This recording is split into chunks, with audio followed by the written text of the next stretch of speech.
Okay, so let's get to our big interview for the day. As I said earlier, we really try to bring newsmakers in and just have this format where we can ask them questions and just let them answer freely and as sort of long as they want to as well. And I think it helps give a lot of context to some of the things that they're doing and holds them accountable as well. So joining me now is St. Paul Police Chief Axel Henry. We really appreciate you being here today. Oh, we appreciate the opportunity. I appreciate the lead-in because a win for the Wilds is a win for St. Paul. I was going to say, you didn't get to see the game, but I did not, but they're our home team. They're, I know it says Minnesota Wild, but they live and play in St. Paul, so all right. We appreciate it. I may ask you later to weigh in on what you think the X should be named, because they're going to have to rename the X. I know. I like it being called the X. I do too. I don't know that we're ever going to get over that hump of not calling it the X.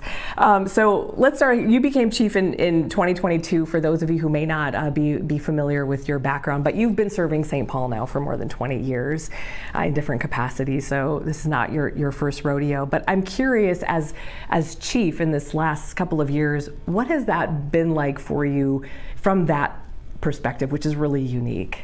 Yeah, so I became the chief at the end of November of 2022, so 23 was actually my first year. It's been really busy. There's a lot of things going on. But it's a real honor to serve a department like ours. We have such a rich tradition of great leaders, not just at the chief rank, but all the way down, that it puts a lot of pressure on you. I actually have had conversations with former chiefs about the fact that we have a responsibility to keep building on this legacy and this tradition of excellence.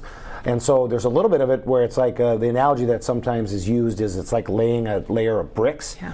And if you lay them crooked or wrong or off, it's going to mess up the entire generations for the future.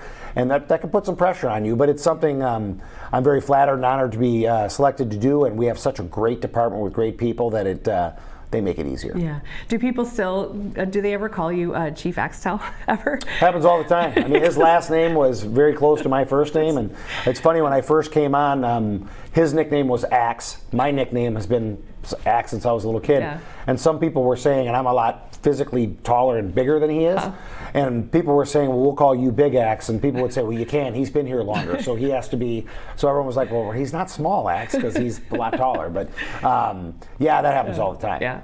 Hopefully he doesn't mind it, I don't, so it is what it is. It's a smoother transition, I guess, on the name when you don't have to relearn so much. But bigger picture now, let's kind of talk about, we talk a lot about Minneapolis. There's been a lot that's happened there. Eyes of the nation, eyes of the world have been on Minneapolis now for several years.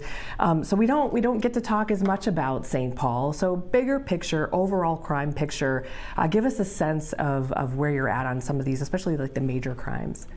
So I mean, the big scary categories that most of your viewers would probably care the most about, like from carjacking to homicide to people being shot with firearms, those types of things, they're all going down. It's very common to hear me say that we don't end zone dance on those numbers, because even if we got the murder number down to where it is right now and it stayed here for the rest of the year, there's still some people in our community that have lost loved ones.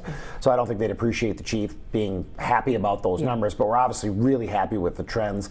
We saw a big increase in crimes actually pre-COVID. I think a lot of people would attribute that to COVID, but they went up in 2018 and 2019 to levels that we hadn't seen, and then they stayed up. They're now reducing multiple years in a row, which is good. I always tell people, it's kind of like if you gain 100 pounds, and you know you have to lose it, then you lose 30 and everyone celebrates and you're still 70 pounds overweight. Oh, yeah. So we are losing, we're reducing in the areas we want to reduce over and over again, and I think it's a real testament to our workforce that does a great job, but also our community relationships and how we've connected folks in ways that we're all addressing the problem together.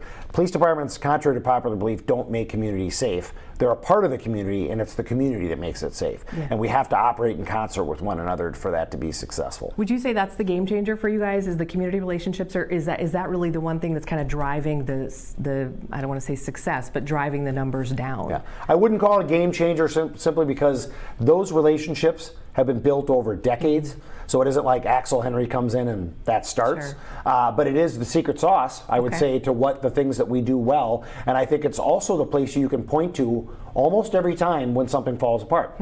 You can look and say, if we engaged our community sooner on that, or we gotten their advice or their opinion, or in many places you see in the country, they'll start a new program intended to build connection and create connection, and they don't include folks on the front end of it, and so it ends up actually backfiring. And so we're very big on building the community into that part of everything we do, because we're not the police department, we're your police department.